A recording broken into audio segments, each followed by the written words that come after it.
Hockey বিশ্বকাপে ভারতকে ৫-৩ গোলের ব্যবধানে উড়িয়ে দিয়ে সেমিফাইনালে নিজেদের জায়গা নিশ্চিত করে নিয়েছে আর্জেন্টিনা। দীর্ঘ ১২ বছর পর আবার বিশ্বকাপের শেষ চারে পৌঁছল আলবিসেলেস্তেরা।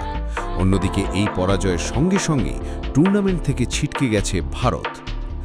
অ্যামস্টেলভিনে অনুষ্ঠিত এই দ্বিতীয় রাউন্ডের পুল ম্যাচে শুরু থেকেই আগ্রাসী মেজাজে ধরা দেয় আর্জেন্টিনার আক্রমণ ভাগ।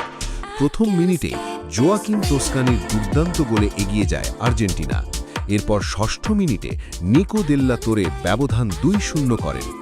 দ্বিতীয়ার্ধের খেলা শুরু হতেই আর্জেন্টিনার টমাস ডোমেনে ৩৩ ও ৪৪ মিনিটে জোড়া গোল করে ভারতীয় ডিফেন্সকে এক প্রকার ভেঙে চুরমার করেন।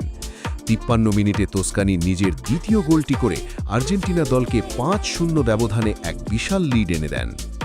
অন্যদিকে শুরুর ধাক্কা সামলে শেষ মুহূর্তে ভারত কিছুটা প্রত্যাবর্তনের চেষ্টা করলেও তা পরাজয় এড়ানোর জন্য যথেষ্ট ছিল না। ভারতের হয়ে ৩৪ ও ৫৮ মিনিটে দুটি চমৎকার ফিল্ড গোল করেন সুখজিৎ সিং। এছাড়া হার্দিক সিং ম্যাচের ৩৬তম মিনিটে একটি পেনাল্টি স্ট্রোক রূপান্তর করে পরাজয়ের ব্যবধান কিছুটা কমান ৩-৫।